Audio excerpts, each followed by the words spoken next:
पैरों में सुंदर सुंदर चरण पादुका है, गले में रुद्राक्ष की मेखला की माला है, बड़ा सुंदर सा श्रृंगार है। 52 अंगुल के बट ब्राह्मण वामन भगवान राजा बलि के यहाँ पहुंचे हैं। राजा बलि उस समय 100वां यज्ञ कर रहा था। सुखदेव स्वामी कहते हैं, राजन यदि उस समय वह यज्ञ पूर्ण हो जाता तो पृथ्वी पर न जाने क्या होता। इसलिए वामन भगवान वहां पर राजा बलि का उस यज्ञ जो पूरा हो रहा था वो न हो इसीलिए पहुंचे थे। आज वामन भगवान राजा बलि के यहाँ जाकर के भिक्षाम देहि भिक्षाम देहि भिक्षाम देहि जब पुकारने लगे तो राजा बलि की बेटी रत्नमाला ने देखा सबसे पहले वामन भगवान को, और रत्नमाला ने देख करके सोचा, अरे वाह इतना सुंदर बालक, काश ऐसा बालक मेरे घर होता तो मैं उससे प्रेम करके अपने स्तन से दूध का पान कराती। भगवान ने तथास्तु का आशीर्वाद दिया। रत्नमाला का सब्जेक्ट कल निकलेगा, कथा में विषय आएगा तब हम आपसे पूछेंगे। उसके बाद में राजा बलि ने देखा कि द्वार पर कोई ब्राह्मण आया है भिक्षा मांगने के लिए, और आज मेरा यज्ञ भी पूर्ण हो रहा है। तो वही राजा बलि यज्ञशाला से बाहर आए और वामन भगवान को प्रणाम करते हैं। प्रणाम करके बोले, मांगो तुम्हें क्या चाहिए। तो वामन भगवान क्या मांगते हैं, हे राजा बलि। पहले तो वामन भगवान राजा बलि को खूब बढ़ाते हैं, उसे चढ़ाते हैं, क्योंकि जिससे कुछ अमय लेना हो ना उसकी पहले खूब प्रशंसा करनी पड़ेगी कि अरे भैया तू ऐसा है तू वैसा है, तेरा बड़ा नाम सुना है। तो वामन भगवान आज राजा बलि को कह रहे हैं कि हे राजा बलि, हमने तो तुम्हारा बड़ा नाम सुना है कि तुम इतने बड़े दानी हो, तुमने ये चीज का दान दिया है। राजा बलि कहते हैं, हाँ हाँ तुमने सही सुना, तुम मांगो तुम्हें आज क्या चाहिए। वामन भगवान कहते हैं, हमें कुछ नहीं चाहिए, बस 3 पग भूमि चाहिए दान में। तो राजा बलि हंसने लगे, जैसे दिखने में छोटे हो वैसे छोटी सी वस्तु मांग रहे हो। अरे 1-2 महल, 1-2 रानी मांग लो, 1-2 राज्य मांग लो तो मैं तुम्हें दे दूं। क्या करोगे 3 पग भूमि को। तो वामन भगवान ने कहा, क्या करेंगे हम राज्य को पा करके, हम तो सारे राज्यों को पहले ही त्याग करके बैठे हैं। हमें तो बस 3 पग भूमि दे दो जहाँ पर हमारा आसन लग जाए और हम तुम्हारी माला फेंक सके, बस और कुछ नहीं चाहिए। तो राजा बलि ने कहा, उसमें कौन सी बड़ी बात है, ले लो जहाँ से 3 पग भूमि चाहिए। शुक्राचार्य जी ने यज्ञशाला में से देखा दिव्य दृष्टि से, सोचा ये कोई साधारण बालक नहीं दिखता, जो 3 पग भूमि मांग रहा है, सागर के पास जाए और 1 लोटा जल लेकर के आए तो किस काम। ये 3 पग भूमि मांग रहा है, साधारण बालक नहीं हो सकता। शुक्राचार्य जी ने देखा कि ये तो परमपिता परमात्मा भगवान श्री विष्णु का अवतार है। शुक्राचार्य जी दौड़ लगा करके आए और राजा बलि से कहते, हे प्रभु दान मत देना, ये साक्षात करुणा के अवतार विष्णु जी के ही अवतार है, आप इन्हें दान मत देना, ये छलिया है, तुम्हें छलने के लिए आए हैं।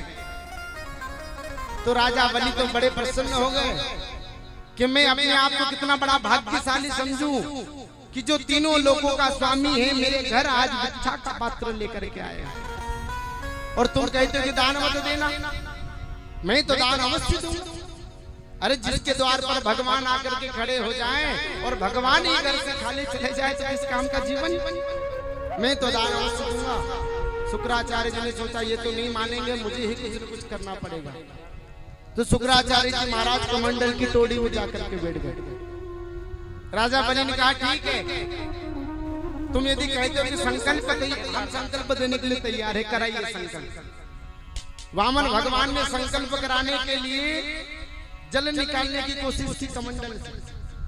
कमंडल को पूरा टेढ़ा कर दिया लेकिन कमंडल से जल नहीं निकल रहा था। भगवान ने सोचा क्या बात है, जल से कमंडल भरा है। दिव्य दृष्टि से देखा तो क्या देखा कि उसी कमंडल की टोड़ी में शुक्राचार्य जी बैठे हैं। उसी यज्ञशाला से कुशा की काढ़ी ली और जब कमंडल की टोड़ी में डाला, शुक्राचार्य जी महाराज की एक आंख का नमो नारायण कर दिया।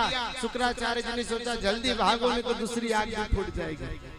शुक्राचार्य जी कमंडल से निकले, जल हाथ में आया और राजा बलि ने 3 पग भूमि का संकल्प छोड़ दिया।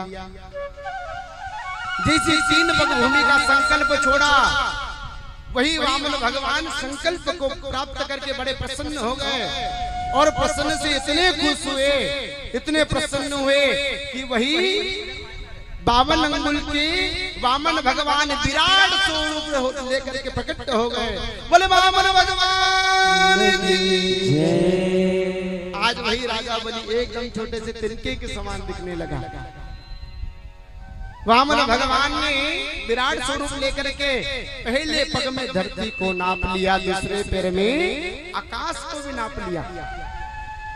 हे राजा बलि, बताओ कि मैं अपना तीसरा पैर कहाँ रखूं?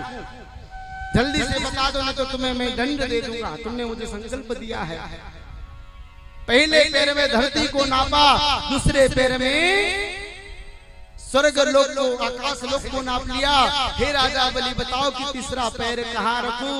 राजा बलि नतमस्तक हो गए, हाथ जोड़ करके चरणों में आकर के कहते हैं, हे वामन भगवान, आपका तीसरा पैर मेरे शीश पर रख दो और मेरे शीश पर रख करके अपने वचन को पूरा कर लो और मेरे भी जीवन का उद्धार कर दो। जैसे ही वामन भगवान ने अपना तीसरा पैर राजा बलि के मस्तक पर रखा, वही राजा बलि को सूसल लोक पहुंचा दिया। बोले वामन भगवान की, बलि जी महाराज की। अब भगवान बड़े प्रसन्न हो गए कि चलो कम से कम पृथ्वी को और इस राज्य राजा बलि से बचा लिया। अब वामन भगवान कहते, हे राजा बलि, मैं तुम्हारे दान से प्रसन्न हुआ, मांगो तुम्हें क्या चाहिए? तो राजा बलि क्या मांगते हैं वामन भगवान से कि हे प्रभु, मेरी कुछ ज्यादा इच्छा नहीं है, बस इतनी सी इच्छा है कि जब मैं घर में आऊं तो तुम्हारा दर्शन हो, घर से बाहर निकलूं तो तुम्हारा दर्शन हो। यानी राजा बलि कहना चाहते थे कि भगवान तुम मेरे द्वारपाल बन जाओ। तो भगवान आज द्वारपाल बन गए हैं। अभी थोड़े दिन बाद देवशूनी 11 है। देवशूनी 11 से देवशूनी 11 तक 4 महीने के लिए शुभ काम बंद हो जाते हैं, होते ही ना।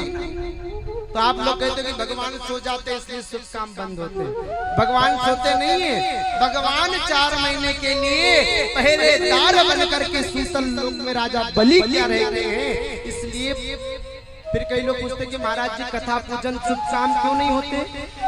तो उसका कारण यह है कि जब भगवान पृथ्वी पर उपस्थित नहीं रहेंगे तो भगवान की उपस्थिति के बिना शुभ काम कैसे होगा? इसलिए भगवान की उपस्थिति पृथ्वी पर नहीं होती है। भगवान 4 महीने के लिए शीतल लोक रहते हैं, इसलिए 4 महीने के लिए शुभ काम हम